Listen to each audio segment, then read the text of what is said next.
Carol Beaumont. Thank you, Mr Chair. Mr Chair, I rise to speak to Part 5 of the Taxation, GST and Remedial Matters Bill, and Part 5 is, as my colleague, the Honourable David Cunliffe, was saying, in relation to amendments to the KiwiSaver Act 2006.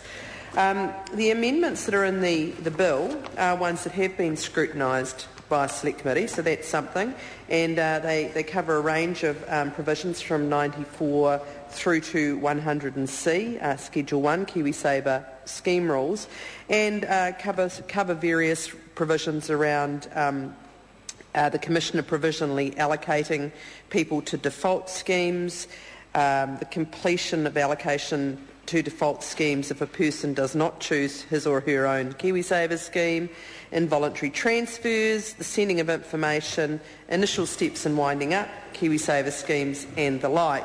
So that's what's in this part, and those amendments include allowing information to be shared by Inland Revenue and a person's scheme provider, and also wind-up provisions that ensure full effect is given to that, clarify the date on which a member is allocated to a new scheme, add a requirement for the scheme providers to supply the tax file number, and so on.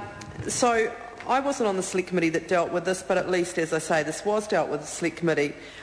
This provision, the supplementary order paper, makes changes to this part as well, and so again, for the record, like my colleagues, I add my concern that we have not had the ability to scrutinise the provisions of that SOP, that taxation legislation is complicated, issues around superannuation are also complicated, and these things need to be done properly. This is the sort of area where mistakes can be made, when unintended consequences can occur, and we do need to know the full implications of what's being proposed. And it is fair to say that we do not trust the government in relation to KiwiSaver, and with good grounds. We do not trust the government in relation to KiwiSaver because the experience to date has seen that this government does not have commitment to KiwiSaver, that basically the record so far in terms of KiwiSaver has been to gut KiwiSaver. It was one of a very early number of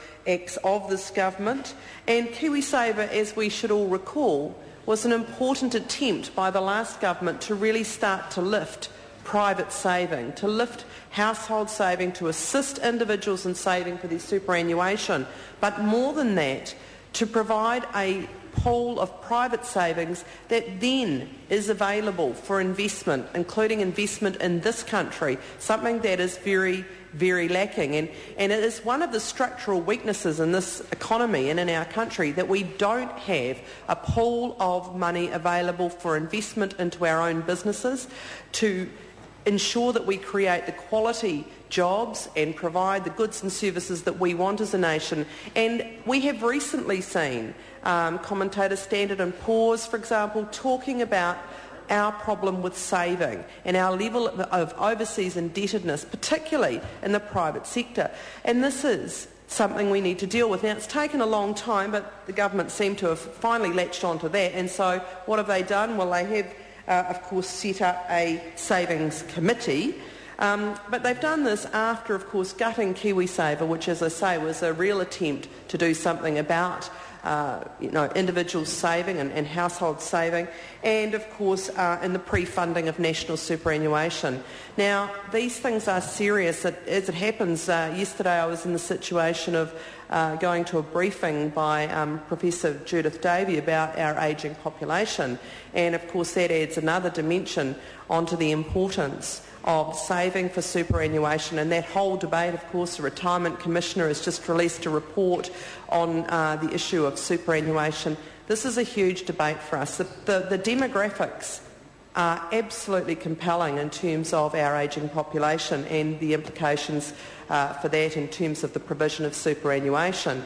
So KiwiSaver was a very important part of the mix that Labor feels very proud about, and we do not trust this government in relation to KiwiSaver. So going back to Part 5 and the amendment that is provided for it in the rather large SOP that has been dumped on this House and is now being dealt with in a very poor manner, we do not want to see dealing with this under urgency in the way that